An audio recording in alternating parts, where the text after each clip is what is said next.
naona unabii na utoa, na muandike mahali 2026 walegevu mpaka wataacha wokovu.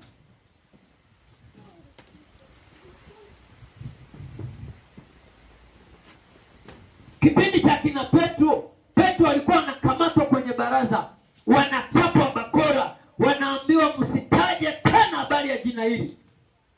Petro anasimama, wanawaambia wale watu, wanaambia tuwatii ninyi au tumtii Mungu. Petro alikuwa ni jasiri, walishuhudia kabisa watu wanakatwa na misumeno. Mtu alikuwa anatolewa juani, jua kabisa linawaka. Kule Mashariki ya Kati jiografia yake iko tofauti na kwetu. Jiografia Mashariki ya Kati, jua linakuwa ni jua la kweli, na baridi ya kule inakuwa ni baridi ya kweli, si kama baridi ya Tanzania. Baridi ya Mashariki ya Kati ni baridi ya kweli, na jua la Mashariki ya Kati ni jangwani, kule ni jua la kweli. Walikuwa wanamtoa juani, wanaanza kumchuna na ngozi, wanamchuna ngozi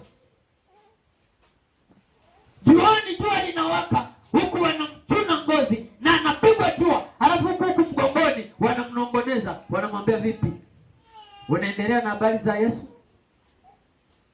Wanadhani kama sio mjasiri kama ni wewe. Leo hii mimi nimewashuhudia, mimi nilishuhudiaga, tulikuwa tumeokoka siku moja, mtu aliacha wokovu kwa ajili ya kazi. Kuna watu wameacha wokovu kwa ajili ya ndoa, na ndoa ikaharibika.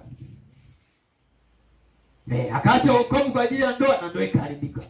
Akaacha wokovu kwa ajili ya kazi na kazi ikapotea.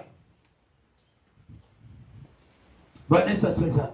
Wanamchuna ngozi Bartimayo, anachuna juani. Wanamchuna ngozi ya mwanadamu ni laini.